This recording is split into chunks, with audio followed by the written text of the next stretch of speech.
আপনারা দেখছেন হলদিবাড়ি টাইমস। কয়েকদিন আগে কাঠফাটা গরমে অতিষ্ঠ হয়ে পড়েছিলেন সকলে। শরতের পেঁজা তুলোর মতো মেঘের বদলে আকাশে কালো মেঘের আনাগোনা। গত কয়েকদিনের এই বৃষ্টিতে স্বস্তি মিললেও নতুন করে চিন্তার ভ্রুকুটি। পুজোর আগে দিনভর বৃষ্টিতে চিন্তায় পড়ে গিয়েছেন মৃৎশিল্পীরা।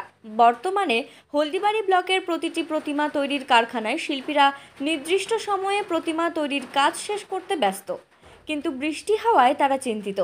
সঠিক সময়ে দুর্গা প্রতিমা গড়ার কাজ শেষ হওয়া নিয়ে তারা সন্দিহান। হলদিবাড়ি শহরে মৃৎশিল্পীদের জন্য স্থায়ী শেড নেই, ফলে তাদের সমস্যা বেড়েছে। হলদিবাড়ি শহরের মৃৎশিল্পী পদপাল, বাবু পাল, আশিস পালের কথায় দুর্গাপুজোর আগে এই সময়টা তাদের কাছে খুবই গুরুত্বপূর্ণ, কিন্তু স্যাঁতস্যাঁতে আবহাওয়ায় মূর্তি ঠিকমতো শুকোচ্ছে না। পরিস্থিতি সামাল দিতে এখন অনেকেই মূর্তি শুকোতে হিটার, বৈদ্যুতিক পাখা ব্যবহার করছেন। এতে তাদের খরচ বাড়ছে।